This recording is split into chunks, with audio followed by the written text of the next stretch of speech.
हम लोग श्रीमद् भागवतम के तीसरे स्कंद के 27वें अध्याय के 8वें श्लोक को पढ़ रहे हैं और इसमें भगवान बता रहे हैं कि भक्त को, साधक को कैसे जीवन यापन करना चाहिए। तो 2 दिन से चर्चा हो रही है, इसके पार तीसरा सेशन है। मेरे पीछे बोलिए। यदृच्छयोपलब्धेना संतुष्टो मित भुग मुनिः विविक्त शरणः शांतो मैत्रः करुण आत्मवान् यदृच्छयोपलब्धेना संतुष्टो मित भुग मुनिः विविक्त शरणः शांतो मैत्रः करुण आत्मवान् यदृच्छयोपलब्धेन संतुष्टो मितभुग्मुनिः विविक्त शरणः शांतो मैत्रः करुण आत्मवान्। तो हम लोग शब्दों के अर्थ को समझ चुके हैं। अब हम लोग टीका देख रहे हैं बाल प्रबोधिनी। ये वाला समझ में आ गया था, सारा दर्शनी वाला। आत्मवान मतलब धृति युक्त, यानी कि आध्यात्मिक प्रगति में करने के लिए डिटर्मिनेशन से युक्त। धृति मतलब होल्डिंग, लगे रहना, स्टेडफास्ट। यस, आज भक्ति करना है, हल्के से जुकाम हो गया कल से शुरू करते हैं, ये नहीं, ऐसा नहीं चलता। मैं फिर रिपीट कर रहा हूं, सुख दुख का एक्सपीरियंस होता है, सबको होता है एक, लेकिन ये समझना चाहिए कि ये मेरी देह तक ही लिमिटेड है। ये दिमाग से, बुद्धि से निर्णय कर लेना चाहिए कि इससे उतना व्यथित ना हो। व्यथित हो जब व्यक्ति होता है तो क्या होता है? व्यथा से आया व्यथित। यम ही ना व्यथयन्ते ते पुरुषम पुरुषर्षभा सम दुख सुखम धीरम सह मृतत्वाय कल्पते। तो जब व्यक्ति व्यथित होता है तो क्या होता है? अच्छा चलिए वेदवादिनी आप बताइए, क्या आप कभी व्यथित हुई? I want to understand if you understand the meaning of this word. बोलिए। और उस समय क्या आप कर पाती हैं? कुछ कर नहीं पाती। That's the answer I wanted to hear. That's the exact answer I wanted to hear. कि जब आप सुख में तो चलो नहीं, लेकिन दुख से व्यथित हो जाता है, कहीं मन नहीं लगता, तो फिर व्यक्ति कुछ बेसिकली डिसफंक्शनल हो जाता है। समझे बात? अच्छा, ये ने तो ईमानदारी से बताया। देखिए इतना बात समझ रही है Vedavadini, is a very, although it's a public forum, but we are discussing in a very honest way. कौन व्यक्ति है जो आज तक कभी व्यथित नहीं हुआ? इस शब्द को समझिए आप। व्यथा होती है, अरे ये हो गया, हमारी माँ मर गई है, व्हाटएवर, तो एकदम उसका मतलब ऐसा हम कुछ कर ही नहीं सकते, हमारे जीवन में कुछ बचा नहीं करने के लिए, सब खत्म हो गया इत्यादि इत्यादि। हमारी दीदी का बिजनेस खत्म हो गया था, तो वो सब खत्म हो गया, सब खत्म हो गया, फिर सब आ गया वापस से। कोविड ने सब खत्म कर दिया उसका, फिर सब आ गया। तो यह देखेंगे आप इस जगत में कि लोग इस प्रकार से सोचते हैं, किसी का बच्चा मर गया तो सब खत्म हो गया, सब खत्म, कुछ नहीं बचा, कुछ नहीं बचा, कुछ नहीं बचा। तो तुम तो बोलने के लिए बचे ना, लेकिन अब व्यथा में वैसा हो जाता है, तो व्यक्ति की धृति टूट जाती है। लेकिन आत्मवान का लिंक धृति से क्या है? ये भाई समझे कि मैं आत्मा हूं, न तो मुझे आग जला सकती है, न पानी गीला कर सकता है। Whatever is happening is external to me. यहां से शुरू कीजिए, और जब तक नहीं करेंगे धृति नहीं आ सकती। याद रखिए हर दिन, एटलीस्ट हर दिन, राइट इन द मॉर्निंग, कि आप ये देह नहीं है, और जो समस्याएं हैं वो देह संबंधित है। Yes, we deal with it ताकि हम भक्ति कर सकें, लेकिन इतना व्यतीत नहीं होना चाहिए। तो अब कैसे सब आएगा? नाम उच्चारण कीजिए, भागवत सुनिए, अपने आप ही धृति आने लगती है। भक्ति करनी है, भक्ति करनी है, भक्ति करनी है। जब ये विश्वास होता जाएगा कि ये जो भक्ति का प्रॉमिस्ड गोल है ये सत्य है, तब तो आप ना लेफ्ट देखेंगे ना राइट देखेंगे, क्योंकि इस जगत में लोग बिल्कुल व्यर्थ के प्रयोजनों के लिए धृति से युक्त हैं। स्वीकार है? स्वीकार है ये बात? एग्जाम्पल देता हूं आपको। ये रेडियो एक्टिविटी से आपके जीवन में क्या परिवर्तन आया? कालिया कृष्ण प्रभु, रेडियो एक्टिविटी से एक्सरे, अच्छा नहीं तो वैसे उससे मतलब जो दोपहर का खाना बना तो वो एक्सरे में पक के आया आपका। तो आप देख रहे हैं कि एक्सरे नहीं होने से भी ठीक हो जाते कि नहीं। तो रेडियो एक्टिविटी को जिसने डिस्कवर किया, उसका नाम जानते हैं? Marie Curie. और क्या किया? तो उसने 12 साल हलवा बनाया था, सिखा घोट रही थी, पर कुछ डिस्कवर किया, लेकिन कैंसर होकर मर गई।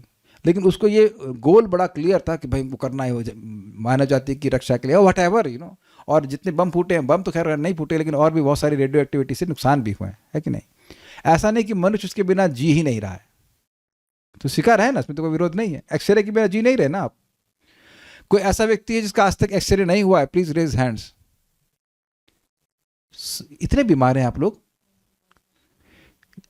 द्रवित प्रभु का नहीं है, ओके, तो अभी तो जी गए ना, यानी कि एक्सरे आपके जीने के लिए जरूरी नहीं है। लेकिन इस अच्युत शर्मा माता जी, वेरी गुड, भगवान ना करे कभी हो, श्वेता सिंह माता जी का बने, वेरी गुड। तो आप लोग जानते हैं कि इसके बिना भी आप लोग जी रहे हैं। तो पॉइंट मैं खाली ये कहना चाह रहा हूं कि ओ माता जी का मैरी क्यूरी इतना, मरी क्यूरी मरी गई क्योर करते करते, उसको इतना उसका विश्वास था कि नहीं करना है करना है करना है करना है। तो श्रीमद् भागवतम के द्वारा श्रील प्रभुपाद समझाते हैं कि वैकुंठ की सत्यता पे ऐसे विश्वास हो जाता है जैसे सूर्य और चंद्रमा। अच्छा, सूर्य चंद्रमा में आप विश्वास करते हो, लेकिन ये विश्वास नहीं कर पाएंगे कि सूर्य चंद्रमा में आप जा सकते हैं। तो ये भी सहज विश्वास होने लग गया कि वैकुंठ है या नहीं है। इसमें कितने लोगों को डाउट है कि वैकुंठ है? देखिए, मैं कुछ डांटूंगा नहीं, मैं एक ऑनेस्ट ओपिनियन चाहता हूं। आप लोगों को डाउट लग रहा है वैकुंठ है नहीं है, गोलोक है कुछ विश्वास, तभी तो आप भक्ति कर रहे हैं, एग्रीड। अब यही विश्वास और बढ़ता जाएगा तो इस हम जगत के नहीं भैया, होगा होगा जो कुछ होगा, हम भगवान के पास जाना है, वैकुंठ जाना है। तो ये आधार है धृति का। Is it all okay? लेकिन अगर कुछ यही क्लियर नहीं कि आगे क्या होना है, तो फिर डिटर्मिनेशन क्यों रह जाएगा? तो अब ये बात थी। अब बाल प्रबोधिनी भी देखते हैं। यदृच्छयोपलब्धिना, अर्थात प्रयत्न के बिना प्रारब्ध से ही प्राप्त अन्न आदि के द्वारा संतुष्ट रहते हुए। अब एक प्रश्न है कि भाई प्रयत्न के बिना कैसे मिलेगा? हाँ बताइए, समझाइए माता जी, प्रयत्न के बिना कैसे मिलेगा? प्रभु जी, भागवतम में श्लोक आता है ना, जैसे बिना मांगे दुख मिल जाता है, वैसे बिना मांगे सुख भी मिल जाता है। तो हमें उनका प्रयास न करते हुए भक्ति का प्रयास करना चाहिए। ये भक्ति भक्ति से ही मिलेगी। नहीं, ये तो भागवत में है और आपने 100% सही बोला। हाँ, एकदम सही बोला, बहुत अच्छा बोला आपने। लेकिन आपको ये दिख रहा है? दिख रहा है वरुण प्रभु? ऐसा नहीं कह सकते आप नहीं दिख रहा है। आपको शरीर में कुछ वो वायु का कुछ प्रॉब्लम हो जाती है ना, उसके लिए प्रार्थना करते हैं ना आप शारदा श्याम सुंदर से, भगवान बहुत हो गया, बहुत स्वस्थ रह लिया, क्या ही है, आप कुछ दुख नहीं दे रहे हैं।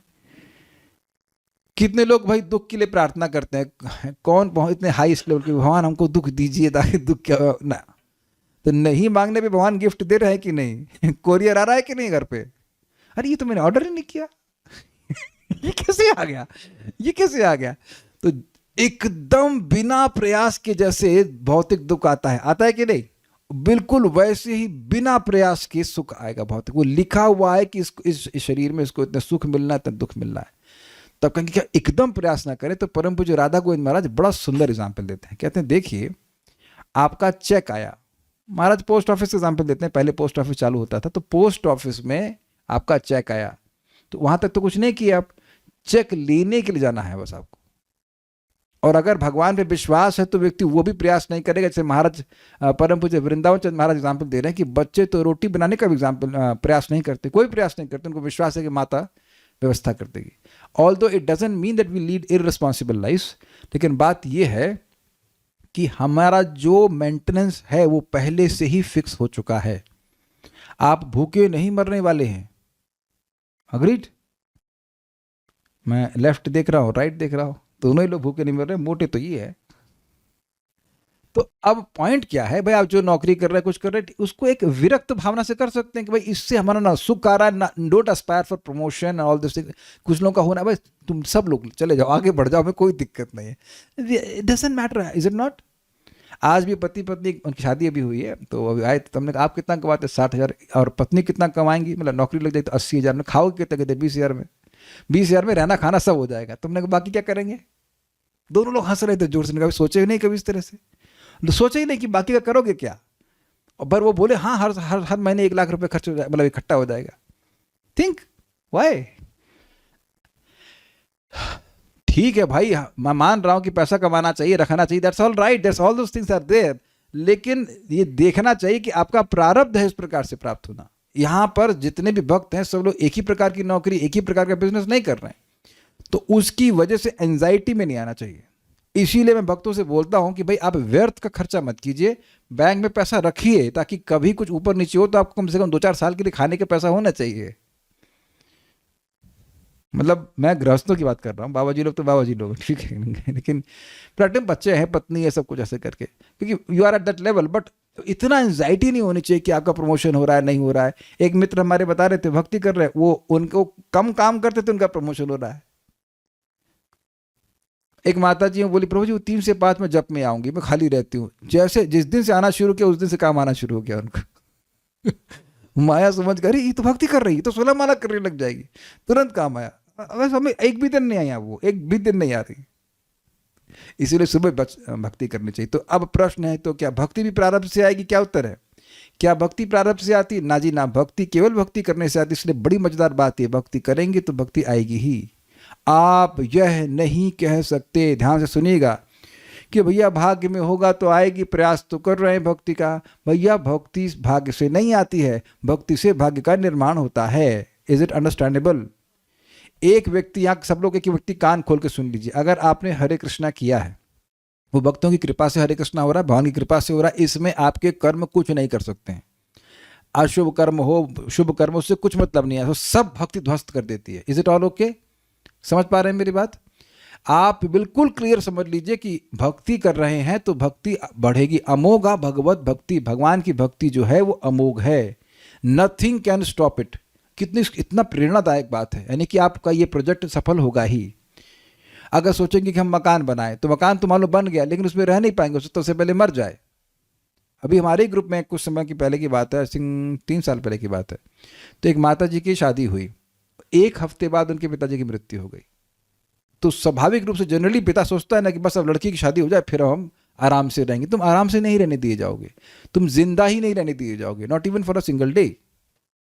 मैं कई बार एग्जाम्पल दूंगा, क्या नाम था उस बच्ची का, जो भी रहा हो, तो वो गई है थेरेपी कराने के लिए, स्वास्थ्य वर्धन करने के लिए, हाँ, श्रीनिजा, और अब देखिए वहीं उनके प्राण छूट गया। ये तो जगत का स्वरूप है इस प्रकार से। तो जो भगवान की कृपा से उपलब्ध हो गया है, और केवल ये अन्न की बात नहीं है, अन्न है, घर है, पत्नी भी है।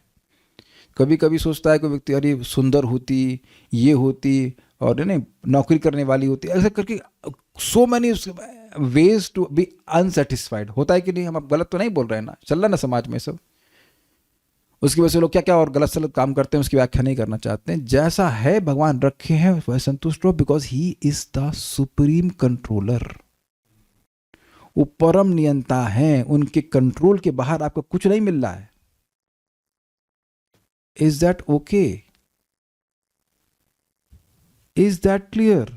न भूखे मरेंगे, और न जितना भगवान जितना दे रहे उतना ही मिलेगा, और अगर एक्स्ट्रा भी मिल रहा है तो उसको भोग उतना ही पाएंगे जितना भगवान अलाउ करेंगे। खाना बना लिया बढ़िया से, बता खुद ही बुखार हो गया, कुछ हो गया, आप नहीं खा पाए, फाइन।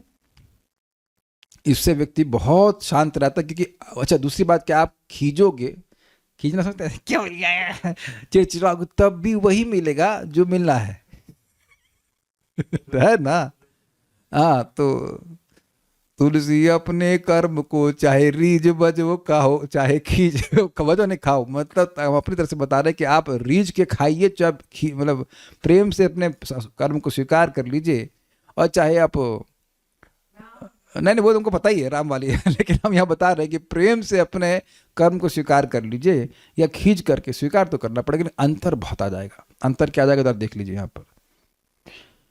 देखिए एक चेक है और वो हमको प्राप्त हुआ, उसको फाड़ करके डस्टबिन में डाल दिया, कितना रुपया आया? 0।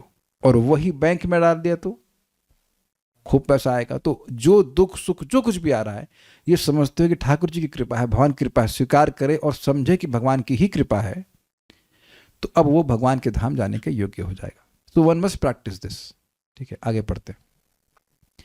मित भुक अर्थात, जैसे एग्जाम्पल, मान लीजिए किसी की पत्नी बहुत गुस्सा कर रही है, पति बहुत खराब है, तो वह भी देख सकता है ना कि अगर ये बहुत अच्छा होता या अच्छी होती तो मैं जगत में आसक्त हो जाता, इज नॉट? और जगत में आसक्त होना कौन सी बड़ी अच्छी बात है, इसमें कोई अच्छी बात है? So you can see it from different angle, जो कि वास्तविकता भी हो सकती है।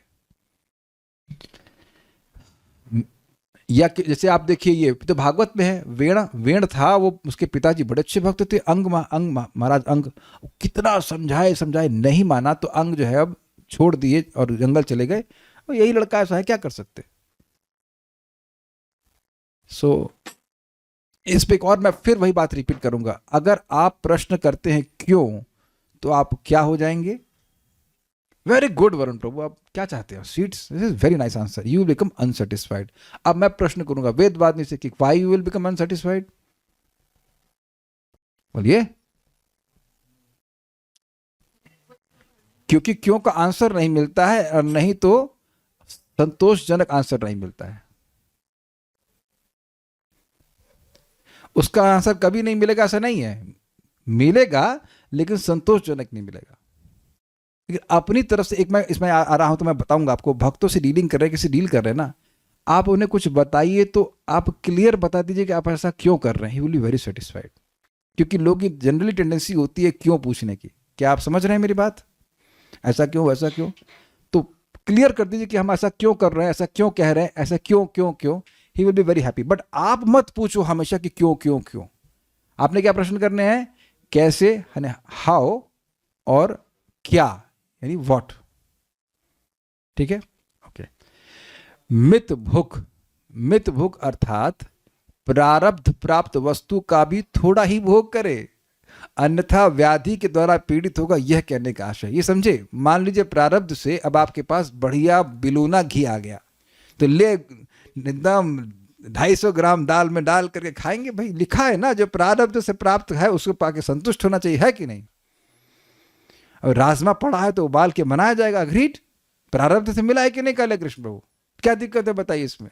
तो कह रहे हैं मित भुक मतलब प्रारब्ध से मिला है, लेकिन उसको थोड़ा ही भोगे। थोड़ा मतलब जितना शरीर के लिए आवश्यक है, नहीं तो व्याधि हो जाएगी। आपको बताया था ना वो हलवे वाला एग्जाम्पल भाई साहब इतना, एक बाल्टी हलवा खा गई, कोई तरीका है हलवा, एक बाल्टी दाल चावल नहीं खाता आदमी।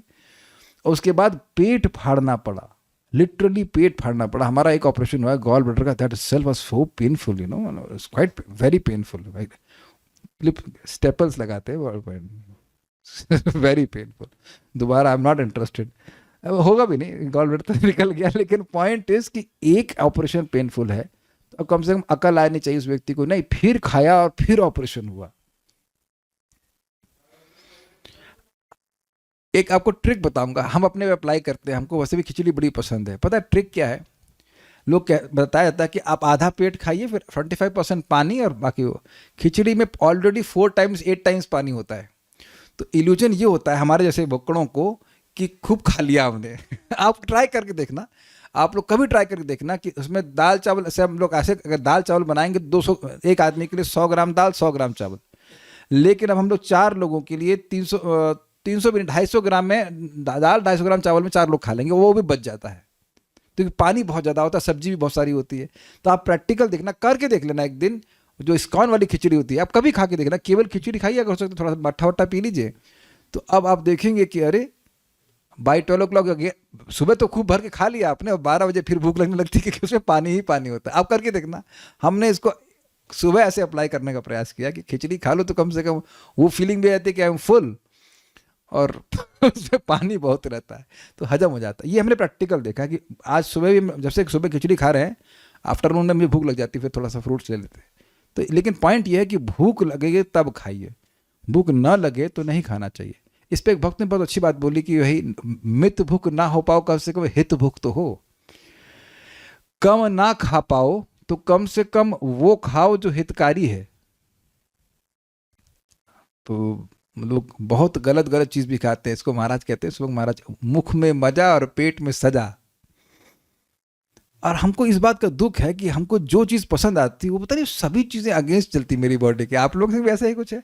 सबसे बड़ी कठिनाई है वात की, अच्छी सारी चीज़ें वात की अच्छी होती हैं, आलू ले लो, राजमा ले लो, छोला ले लो, सब बात बढ़ाती है। ये बहुत भगवान ने मतलब गलत काम किया, ये अच्छी चीज़ नहीं। अरे कम से कम छोला तो वात कम करने वाला होना चाहिए, है भाई, है कि नहीं? वो तो जवानी में आदमी सोचता नहीं क्या क्या होता है, लेकिन 40 के बाद सोचना पड़ता है ये बात बढ़ा रहा है कि पित्त बढ़ा रहा है कि, लाइक दैट। और जो नहीं सोचते हैं फिर कठिनाई हो जाती है। मुझे अपनी माँ का मजाक बनाऊंगा उनको वायु का प्रॉब्लम हो जाता था, तो ये उड़द की दाल और चावल की बनाएंगी तहरी। अरे कुछ नहीं होता, कुछ नहीं होता, खाएंगे उसके बाद, अरे बेटा सांस फूल रही है। उन्होंने कहा तो काहे बनाई आप? मैं बोला नहीं। This is how it is. People people die actually, ये गलत चीज खा करके। आप लोगों को कभी गैस नहीं बनी है गलत चीज खा करके? आवाज लो बता रहे हैं।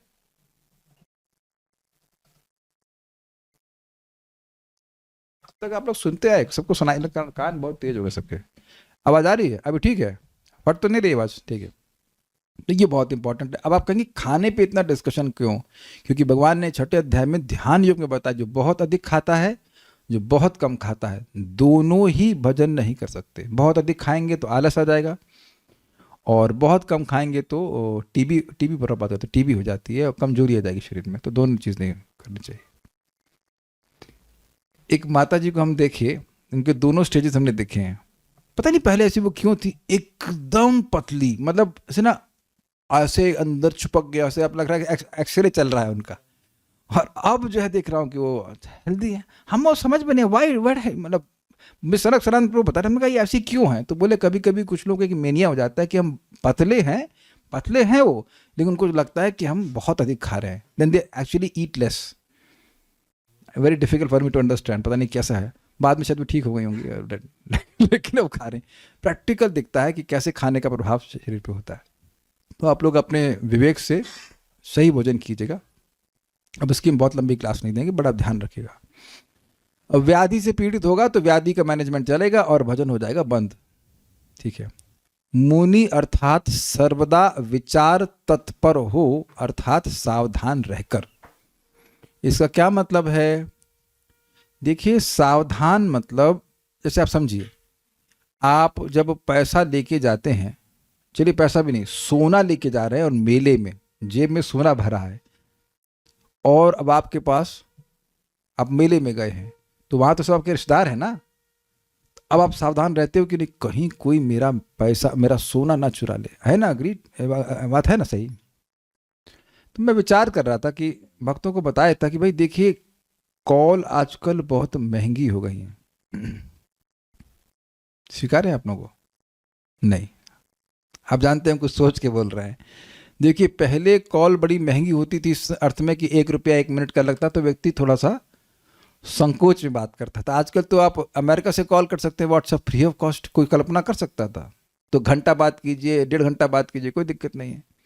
पहले अगर कोई कहता कि आपका 5 मिनट लूंगा, तो हो सकता है 3 मिनट में बात खत्म कर दे। आपको याद है वो दिन जब आप कॉल करते थे और मन में चलता रहता था बिल बन रहा है?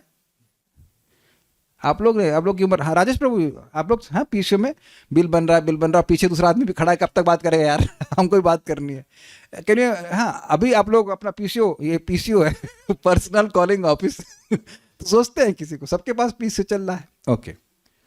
अब उस पर भी माया ने क्या करवा दिया कि अब अनलिमिटेड कॉल्स। तो अब कोई व्यक्ति आपसे, आपको फंस गया आप उसके चक्कर में, तो वो बोलता जाएगा एक के बाद एक टॉपिक। मैं नोटिस करता हूँ कई बार लोग मुझे कॉल करेंगे, उन्हें केवल शुरुआत में एक बात करनी होती, नहीं प्रभु जी आगे पकड़ में तो 6 बात पूछ लेंगे, और वो आध्यात्म की जनरली नहीं होती। इतना कहाँ दिमाग होता है लोग, गीता के प्रभु जी 18.57 में क्या लिखा है, कौन पूछता है? रेयरली कोई पूछता है। हमको बहुत डर लगता है जब कोई कॉल करता है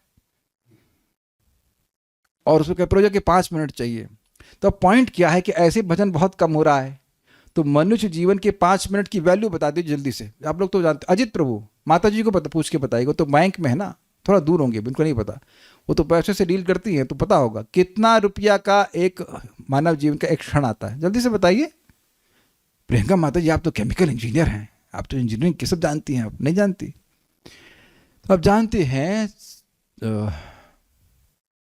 चाणक्य पंडित कहते हैं कि लाखों स्वर्ण मुद्रा देने के बाद भी मनुष्य जीवन का एक क्षण नहीं आ सकता। बिल्कुल इजीली समझ लीजिए, जिसका देह छूट गया, अब कितना पैसा देकर के उसको दोबारा देह दिया जा सकता है, ये समझ लीजिए। अब समझ में आ गया? Is it sinking? तो आप एक बात बहुत कान खोल करके सावधान होकर के सुन लीजिए कि जिनको भजन नहीं करना है वो असावधान है और आपका समय जरूर खराब करेंगे। And that applies even to the newer devotees as well. Be very careful in dealing with devotees also. What to talk of non-devotees? ये हम रिपीट कर रहे हैं गुड़ाकेश प्रभु के शब्द। वो 2 लाख नाम जप करते तो कहते हैं अब उसको तो करना नहीं है, हमारा समय खराब करता है। वो एकदम क्लास से बोल रहे थे, उसको तो करना नहीं। जब मान लीजिए उसे 16 माला ही करना है, तो 16 माला आप करके फ्री। अब अपनी बात करेंगे, बहुत हो गया, भगवान संतुष्ट हो गया, अपने को भी संतुष्ट करना है कि नहीं? अब वो पचर बातें कर रहा है। बस मतलब मैं नहीं कह रहा हूँ कि आप 2 लाख कर लीजिए, ऐसे कुछ कर लीजिए, लेकिन बात यह है कि why should I waste time. भाई सोलाना पड़ता है कि नहीं, वो तो हम नहीं रोक सकते, खिलाना पड़ता है, सुलाना पड़ता है, इस समय समय जा ही रहा है। और उसके बाद कहो कि आओ क्लास में, तो ना, क्लास में नहीं आएगा कोई व्यक्ति। लेकिन अब वैसे उनको बहुत कृष्ण कथा सुननी है। आप समझ रहे हैं मेरी बात? यहाँ किसका सामर्थ्य है कि आप 1 घंटा बैठ जाइए और नॉन स्टॉप कृष्ण के बारे में चर्चा करिए, किसी की दम हो, किताब खोले बिना। कभी किए हैं कोई जिंदगी में? आप क्यों किया? किसी अभी तक जितने भक्त यहाँ बैठे कभी किए हैं? वो थोड़ी देर तो कृष्ण की बात होगी, इतनी देर में किसी की कृष्ण के क्या भक्त माल चलने शुरू हो जाएगा, उसने साहब ऐसा किया, उसने साहब ऐसे किया। अरे अगर छोड़ो यार, क्या करना, 2-4 बात अपना चित्त खराब कर लिया। उसके बाद मैं एक एग्जाम्पल और दूंगा। मेरे इस हाथ इस तरफ मेरा दरवाज़ा है, उसके बाद एक जाली का दरवाज़ा है। तो बाहर हमारे मित्र रहते हैं मच्छर प्रभु, तो जरा सा खोलेंगे तड़े रहते हैं कि घुस जाओ, अंदर फीस चल रहा है, मतलब मैं खून है ना 15.8, तो खुद खून मिलेगा बढ़िया सा। तो अब हम बहुत सतर्क रहते हैं, मैं मच्छर के प्रति और वेदवादिनी मक्खी के प्रति। अब समझ में आ रहा है? वेदवादिनी अगर दोपहर में मक्खी आ जाती है तो जरा सा दरवाजा, प्रभु जी बंद कीजिए, मक्खी आ जाएगी। भाई मक्खी भी गंदगी लेके आती है और मच्छर खून पीने आते हैं, दोनों अनर्थकारी है कि नहीं? ऐसे ही मुनि को ध्यान रखना चाहिए कि उसका इंद्रियों का व्यर्थ प्रयोग ना हो जो उसके लिए अनर्थकारी हो। जब लोग कहते हैं ना कि मन नहीं लग रहा है, तो मन कहाँ लग रहा है?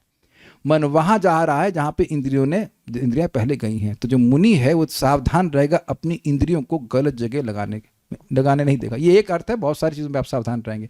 सावधान रहेगा अपराध ना हो, सावधान रहेगा कि उसका समय भगवान की सेवा में लगे। इस तरह से शास्त्र तो ये कहता है कि जैसे कोई व्यक्ति रोता है, अगर उसका कोई धन खो जाए या कुछ ऐसा, उस तरह से अगर एक क्षण भी भगवान की सेवा के बिना जा रहा है तो व्यक्ति को रोना चाहिए। That means he should be so cautious. एक और एग्जांपल आपको दूंगा। एक व्यक्ति, उनका नाम अर्जुन है, मुझे मिले थे ट्रेन में। तो वो मणि मारने के व्यापारी हैं, जो ज्वेम्स होते हैं ना। तो कह हमने कहा जब कि जो, अरे प्रभु जी कई बार रात के 3 बजे तक जगना होता है। हमने क्यों? कहते वो लॉट आता है ना, एक साथ खरीदते हो, गिनना होता है। तो हमने कहा वो अपने वर्कर्स को दे दीजिए। अरे क्या आप कह रहे हैं, मणि है भाई, वो एक एक मणि 18,000 रुपये, कभी 20,000, कोई लाख रुपए की होती है, उसको गिनना होता है, खुद से गिनना होता है, दूसरे कैसे दे देंगे? ये एक और भक्त है, वो सुनार हैं। तो हमने कहा 7 बजे छोड़ दो 1 घंटे के लिए अपने वर्क। अरे सावधान है ना कि एक कौड़ी भी, क्या कहते हैं, एक चमड़ी जाए पर दमड़ी ना जाए। लेकिन दमड़ी क्या अगली चमड़ी में काम आएगी? ये अच्छा प्रश्न है। जो चमड़ी चेंज हो जाएगी है ना, अगला देह मिलेगा, तो ये दमड़ी तो काम नहीं आएगी। तो इस तरह से लोग सावधान हैं अपने भौतिकतावादी चीज प्रयोजन के लिए। ऐसे मुनि को सावधान रहना चाहिए कि मेरा हर समय भगवत सेवा में जाना चाहिए, जितना संभव हो, जागतिक बात में नहीं जाना चाहिए। This is very important, this is really nice. मुनि हुए बिना व्यक्ति भक्ति में प्रगति नहीं कर सकता। अब एक भक्त हमको पूछे, प्रभु जी हम सोचते हैं तुम कंफ्यूज हो जाते हैं, तो अच्छा है बस हरि नाम सब कर देगा ना, सोचने की जरूरत नहीं है, सोचने की कोई जरूरत नहीं है ना। तो पहली बात, ये सोच रहे हैं कि नहीं सोच रहे हैं? अगर कुछ सोचने की जरूरत नहीं तो सोच के ही प्रश्न कर रहे हैं ना। दूसरा, आप हरिनाम कर रहे हो, बड़ी अच्छी बात है, लेकिन बिना सुने कर रहे हो।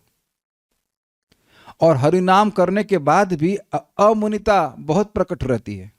लोग नहीं समझ पाते कि उन्हें क्या सा बर्ताव करना चाहिए। तो जो भगवान के नाम से भक्ति आती है उसके अगेंस्ट बहुत सारे कार्य करते हैं कि नहीं, सावधान ना रहने के कारण। आप लोगों में कोई पूछे भाई ट्रेन से जाना, ये एक पटरी पे चलेगी तो चल जाएगी, चलेगा ना एक पटरी? क्यों भाई? आप कहीं जा रहे हैं, 2 पटरी थी, एक जगह 1 पटरी हो गई, कह रहे सिर्फ चला लो, सिर्फ चला लो, लोहा बचेगा भाई 1 पटरी का? ना भाई, दोनों चलानी पड़ेगी। हरि कथा यानी दिव्य दिव्य दिव्य ज्ञान और दिव्य नाम दोनों चलना चाहिए, तब आपकी प्रगति होगी। So you see, this question was not asked from the platform of मुनित्व। पर हरिनाम से हो जाएगा, कथा ना सुने चलेगा? नहीं चलेगा, नहीं चलेगा, नहीं चलेगा, मतलब नहीं चलेगा। दोनों चीज होनी चाहिए। और प्रसाद क्यों आप लोग रख रहे हैं? फिर हरिनाम ही करिए, फिर प्रसाद की भी क्या जरूरत है? प्रसाद मत खाइए, पानी पी के रह जाइए, जल मतलब हवा पी के रह जाइए, तो उसको एक्सक्लूड नहीं कर रहे हैं। तो तीनों चीज समझ लीजिए जीवन में, भगवान के बारे में श्रवण, कीर्तन और प्रसाद, ये 3 चीज जरूर होनी चाहिए। पर जब बोल दिया प्रसाद मतलब डेटी वर्शिप भी ऑल्सो उसमें है, क्योंकि नहीं तो भगवान नहीं होंगे तो कहाँ भोग लगाएंगे आप? ठीक है। तो मुनि मतलब व्यक्ति सावधान रहे। जैसे फिर एक बात मैं फिर रिपीट करूंगा, आपने वो क्या बताया गया था, गृहस्थी में भी सुख भक्ति का ही है। नाउ अ मुनि विल बिकम एक्टिव। अच्छा अच्छा अच्छा अच्छा अच्छा अच्छा, यानी कि वो जो शादी पार्टी में जाने का प्लान था उससे सुख नहीं मिलेगा, बंगला गाड़ी बनाने से मैं सुखी नहीं होऊंगा। तो व्यक्ति सावधान रहे। एक और बात सावधानी पे विचार कर लीजिए, मछली सावधान रहती कि पानी में कितना भी घूम ले, ऊपर नीचे लेफ्ट राइट, लेकिन इतना ऊपर नहीं जाए कि पानी के बाहर निकल जाए। स्वीकार्य है? अब तो बिल्कुल क्लियर समझ में आ रहा होगा। Is it all okay?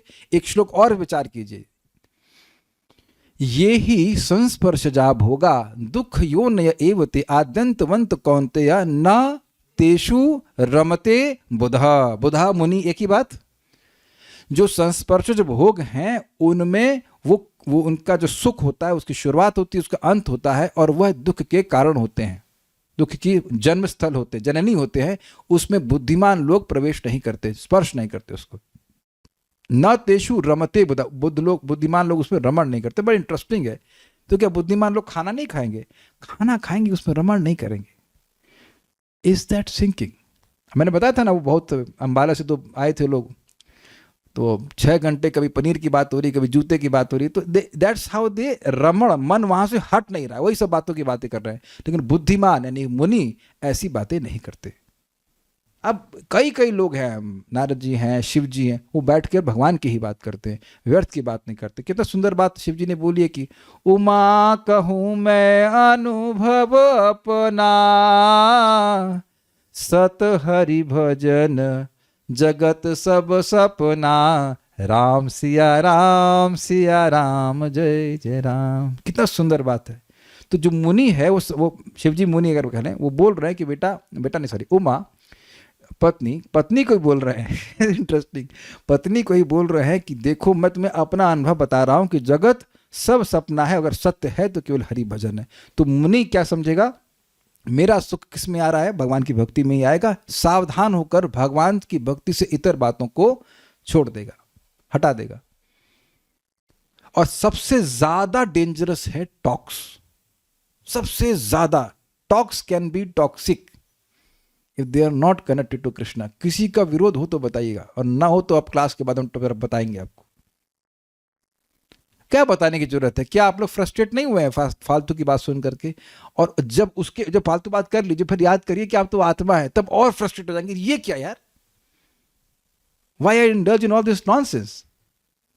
तो जितनी भी बेवकूफी की बातें होती हैं वह अस्थायित्व के प्लेटफॉर्म से होती हैं। दिख गया सबको? और जो अच्छी बातें होंगी वो शाश्वतता के प्लेटफॉर्म से होंगी, कि मैं शाश्वत प्राणी हूं और इस शरीर में हूं, कुछ समय के लिए बाद फिर अगले शरीर में जाऊंगा, भगवान के पास जाऊंगा, जहां कहीं जाऊंगा। लेकिन ये कि देह यात्रा है, ये it's not my permanent situation. आप मेरी बात समझ पा रहे हैं?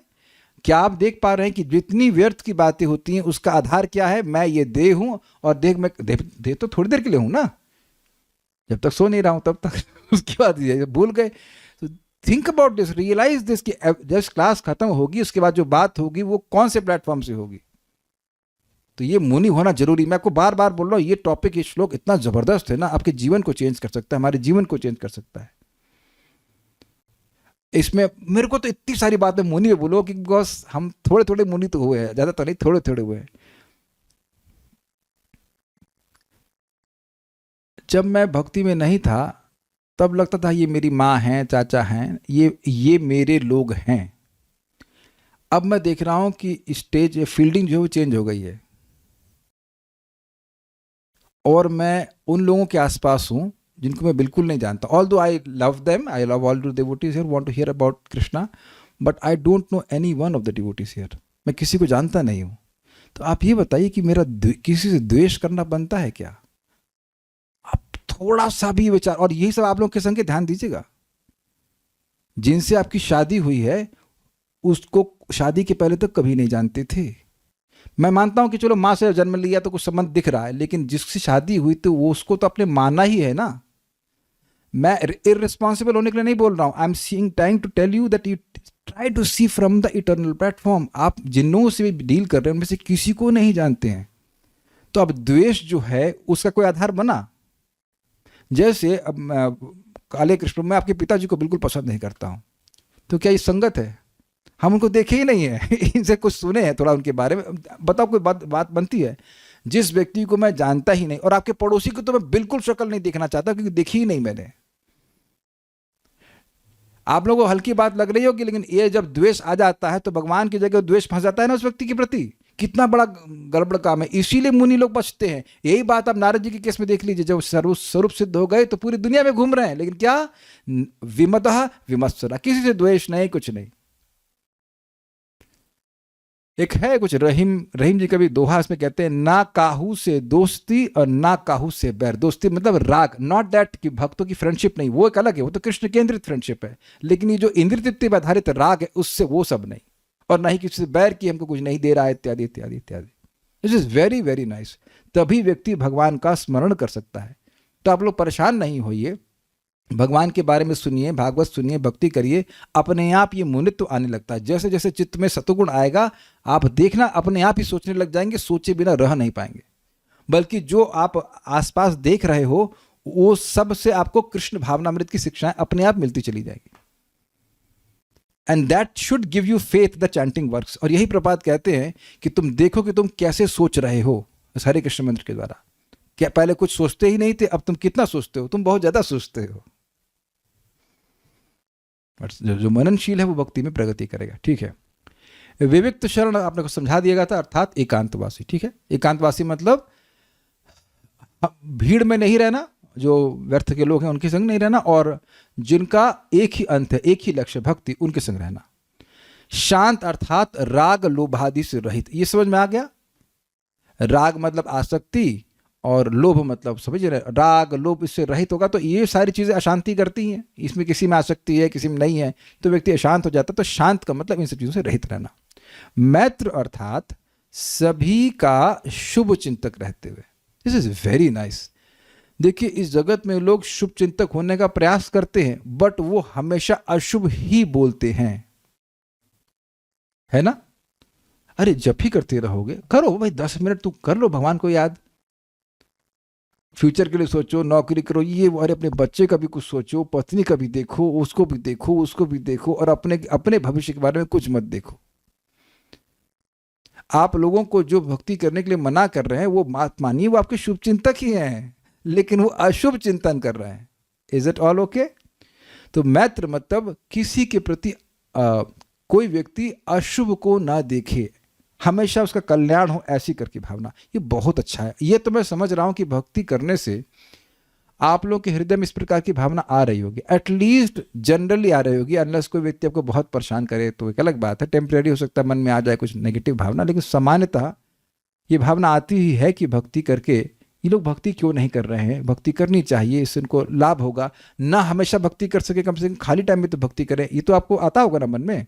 तो ये भक्ति करने से आ जाता है। मैत्री मीन्स शुभ चिंतन। ठीक है, अब बड़ा सुंदर है करुणा। करुणा अर्थात स्वार्थ निरपेक्ष एवं दूसरों के दुख को दूर करने की इच्छा रखने वाला होते हुए। This is very nice. देखिए यहां इसका मतलब क्या? मतलब ये है कि वो व्यक्ति हमें बदले में कुछ दे तब हम दया करें, ऐसा नहीं। तब वो दया है ही नहीं, वो तो फिर बिजनेस हुआ ना। छोले वाला एग्जाम्पल आप जानते हैं कि अब आए, अब होगा साहब चाय पियेंगे, साहब छोले खाएंगे, तो वो साहब से कुछ, साहब का थोड़ा जो जेब है वो हल्की करना चाहते हैं। कोई इनकी कृपा नहीं, करुणा नहीं है। This is very nice. जरा भगवान पे अप्लाई करिए, करुणा Sindhu.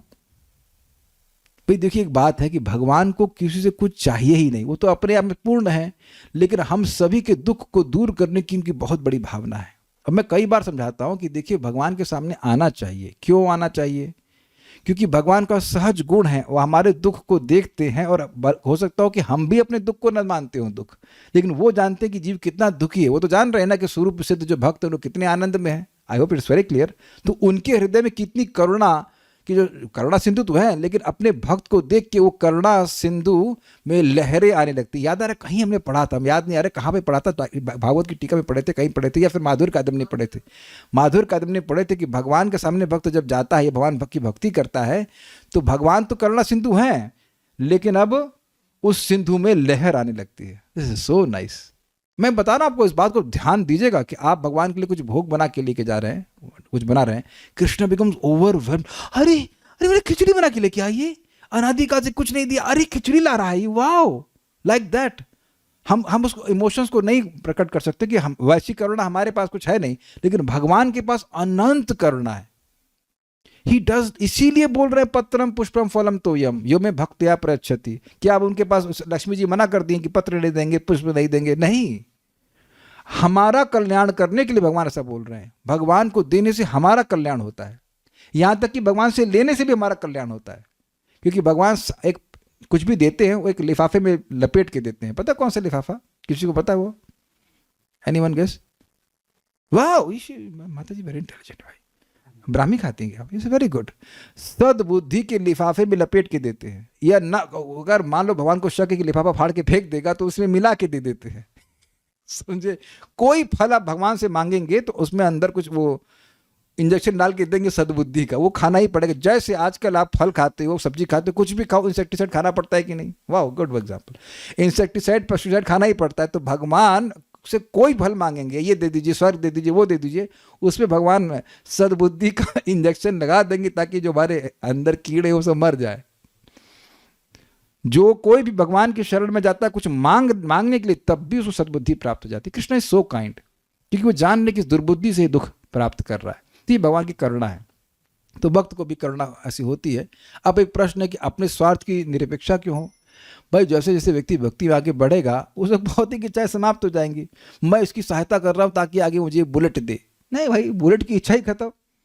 I hope it's very clear. इस प्रकार से करुणा करना चाहिए। आत्मवान मतलब, आत्मवान अर्थात इंद्रियों और मन को जीत लेने के कारण अपने दुख में भी धैर्यवान रहते हुए। देखिए, आत्मा का अर्थ होता है शरीर यानी इंद्रियां, आत्मा का मतलब मन। तो इंद्रियां और मन आपके पास हैं। कुछ समझे बात? आत्मवान मतलब इंद्रियों और मन को जीतना। जैसे कोई कहे कि भाई ये राजा है, तो कह सकते हैं ना कि ये राज्यवान है। धैर्यवान, राज्यवान, समझते हैं इसका मतलब? धैर्य वाला, राज्य वाला। तो अब आपने कई बार सुना होगा हमारा मन हमारे कंट्रोल में नहीं, मतलब मन कहीं और जा रहा है, किसी और के कंट्रोल में। समझते हैं बात? तो ये मन वाला हुआ, ये इंद्रियों वाला हुआ, मतलब इंद्रियां उसके कंट्रोल में हैं। जब वो व्यक्ति इंद्रियों के कंट्रोल में है तो वो इंद्रियों वाला नहीं हुआ ना। धैर्यवान हुआ तो मतलब धैर्य वाला हुआ, धैर्य उसके कंट्रोल में है। Is it all okay? दयावान मतलब दया उसका गुण है। तो इंद्रिय, यहां पे बड़ा सुंदर अर्थ लिया। आत्मवान मतलब इंद्रियों और मन वाला है, मतलब इंद्रियों मन उसके कंट्रोल में चल रहे हैं। ऐसा नहीं कि वो इंद्रियों और मन के कंट्रोल में चल रहा है। अब एक प्रश्न है कि इंद्रियों और मन को जीत लेने वाला अपने दुख में भी धैर्यवान कैसे रहेगा? ये तो क्लियर है कि नहीं क्लियर है? जिसकी इंद्रियां संयमित नहीं हैं वो थोड़े से भी दुख से बहुत उद्विग्न हो जाएगा। प्रमाणे कंस, अभी मरा नहीं है वो। साला किसका? वसुदेव जी का। गाली नहीं दे रहे हैं, गाली नहीं दे रहे हैं। वसुदेव जी का साला था ना ये। तो साला कोई समझ में नहीं आया। I am playing on words. साले कोई समझ में नहीं आया कि अभी नहीं मर रहा है तू। बच्चा होगा, वो 8वां बच्चा होगा, वो होगा कि नहीं होगा, कि क्या होगा, लड़की होगी लड़का होगा, होने का इसको पोलियो होगा नहीं, वो सब कुछ नहीं कंसिडर कर रहा है। देवता ने बोला जिसको देख भी नहीं पा रहा है, वो बात सुन करके अपनी बहन को मारने के लिए चला जब उसकी शादी का अवसर है। बताओ कितनी खराब बात है। कभी कभी शादी में लोग दारू पी के नाटक करते, वो भी खराब माना जाता है। और दुल्हन कोई को मारने चले उसका भाई ही, कितना खराब बोला जाएगा, बताइए, है कि नहीं? तो अब वह अपनी इंद्रियों को जीता नहीं था, इसलिए वह धैर्यवान नहीं रह पाया। और ज्यादा दुख भी तो नहीं हुआ था। कौन अभी मर रहा था वो? और कौन तुम बड़ा पुण्यात्मा जीवन जी रहे हो कि तुमको बहुत लंबा जीना चाहिए, है कि नहीं?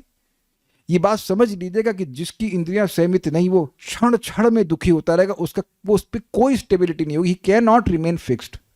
इसीलिए कह रहे हैं कि दुख में भी धैर्यवान रहते हुए। अब प्रमाण क्या है? सीन चेंज कीजिए। माता देवकी और वसुदेव कितने अद्भुत हैं, अद्भुत हैं। बोले कि अपने बच्चे को दूंगा पैदा होने पर, और वाकई कंस को दे के आए। अगर आप लोगों से पूछा जाए कि आप लोग को अपना बच्चे को कंस को देंगे, यद्यपि कोई आपका बच्चे से खतरे नहीं हुआ कंस को, फिर भी कंस को नहीं देगा, है ना? और वहां तो पक्का था कि मार देगा, तब भी दे के आई। बहुत बड़ी बात है कि नहीं? वो भी नवजात शिशु को, क्योंकि उनकी वह इंद्रियों में संयमित करने वाले थे। This is very very powerful, very nice. आप देखना, जो व्यक्ति इंद्रियों को संयमित नहीं कर देगा तो उसका एक गुण आ जाएगा, उसे कहते हैं बद छोड़। बस छोट समझ रहे हैं। आज बोलेगा ये, फिर वो उसको पालन नहीं कर पाएगा। क्यों? क्योंकि इंद्रिय बोलेंगे। हमसे पूछ के बोले थे तुम, हमसे पूछ के बोले थे चुप, शट अप शट अप, नहीं तो तुरंत वो चेंज कर देगा। इस समाज के लीडर, हम नाम नहीं रख रहे हैं, लेकिन they get trumped, they get आज कुछ बोल रहे हैं, कल कुछ बोल रहे हैं, तो लोग समझ नहीं पाते। हमको समझ में आता है शास्त्र से कि उनकी इंद्रियां संयमित ही नहीं है, तो कैसे वो एक बात पे मन का स्थिर हो सकता है? आज इस बात को बोलेंगे, कल उस बात को बोलेंगे, कल उस बात को बोलेंगे। और केवल वही नहीं, और से जो कोई भी व्यक्ति कल हर बार कोई बात छोड़ रहा है, उसके सेंसेस कंट्रोल में नहीं है, उसके सेंसेस को कंट्रोल किए। जरा दुख होगा तो बस, मतलब पंखा बंद होगा तो परेशान, ये बात होती है। अब याद आ रहा आपको, क्या नाम है उनका, जो अपनी हड्डियां दिए थे? ददीची भाई साहब, ददीची। कोई कहे आपके घर पे आए, प्रभु जी थोड़ा सा डोनेशन चाहिए, क्या हड्डियां चाहिए आपकी? ये अमेजिंग है कि नहीं? दे दिया उन्होंने, हेड्स फुल कंट्रोल। समझ? अच्छा एक और इंटरेस्टिंग बात है, जितना इंद्रियों पे संयम होगा, इंद्रियां भगवान में लगेंगी, उतना ही अनुभूति रहेगी कि मैं देह नहीं हूं। ये फिर मैं रिपीट कर रहा हूं, हम लोग सुन चुके हैं कि जितना विषयों का ध्यान करेगा जीव, उतना ही उसका मिथ्याभिमान उठा रहेगा कि मैं देह हूं। तो डर लगेगा कि नहीं? दुखी होगा कि नहीं? लेकिन इंद्रियां अगर भगवान की सेवा में लगी रहेंगी तो स्वाभाविक रूप से मिथ्याभिमान कम रहेगा। तो कुछ अगर नुकसान भी होता है तो वो परेशान नहीं होगा, वो धैर्य से युक्त रहेगा। ठीक है, भगवान की इच्छा ऐसी है। शिला प्रभुपाद समझाते हैं कि भारतीय लोगों का जनरली, क्योंकि तपस्या करने में अभ्यस्त करनी भी पड़ती है, अग्रीड। अब तो बहुत सुविधा हो गई, आप 2000 में जाते हमारे घर में 14 hours power cut was normal without any inverter. आपने देखा है वो जीवन, क्या नाम है, वेदवादिनी, आपने भी देखा है? 14 नहीं देखा, 4-5 घंटे देखा। ट्रेन लेट है कितना, 1 घंटा, कितना लेट है, 1 घंटा, 1 घंटा करते करते 9 घंटा। ये समझ रहे हैं ना? मेरे ख्याल से योगेश्वर, आपने तो जमाना देखा है ना, सही नहीं करना पड़ता, तो वो एलपीजी के सिलेंडर लेके खड़े हैं, अब वो ट्रक से उतर रहा है। Everywhere you have to tolerate. ये आप देखिएगा, अमेरिका में सब सुविधाएं सेट करके रखा है, तो उन लोगों की टॉलरेंस पावर बहुत कम होती है। भारत में कहाँ सहन नहीं करना पड़ता, वो तो आज थोड़ी सुविधा मिल गई, गूगल पे और ये और सब कुछ हो गया, नहीं तो बैंक में भी लाइन, हर जगह लाइन। साइंटिस्ट प्रभु तो देखें, इज इट नॉट, हर जगह लाइन, हर जगह लाइन। राधिका प्रभु आपने देखा है सब, तो अभ्यस्त हो जाते हैं लोग तपस्या करने के लिए। जितना व्यक्ति अपने इंद्रिय को सीमित करेगा, उतना वो धैर्यवान रहेगा। और कुछ मेरे ख्याल से नहीं है ना, इसमें तो पूरा हो गया। तात्पर्य प्रभुपाद जी का हम लोग कल पढ़ेंगे, बहुत लंबा है, सो सॉलिड टाइम ना, फिर स्टॉप। कोई प्रश्न किसी भक्त का है तो हम देख लेते हैं। ये हमको बहुत अच्छा श्लोक लगा था, पता नहीं आप लोगों को कैसा लगा, हमको बहुत बहुत बहुत अच्छा लगा। So many things to learn. जब भी कोई ऐसा टॉपिक आता है जिससे मुझे कुछ शिक्षा मिलती है, मुझे आई जस्ट लव दोस श्लोकस। हम किसी को बोलते हैं आपकी क्लास में आने, तो नहीं आते। वो मेरे को बोलते हैं कथा सुनने, और जब सुनाते स्टार्ट करते हैं तो भाग जाते हैं।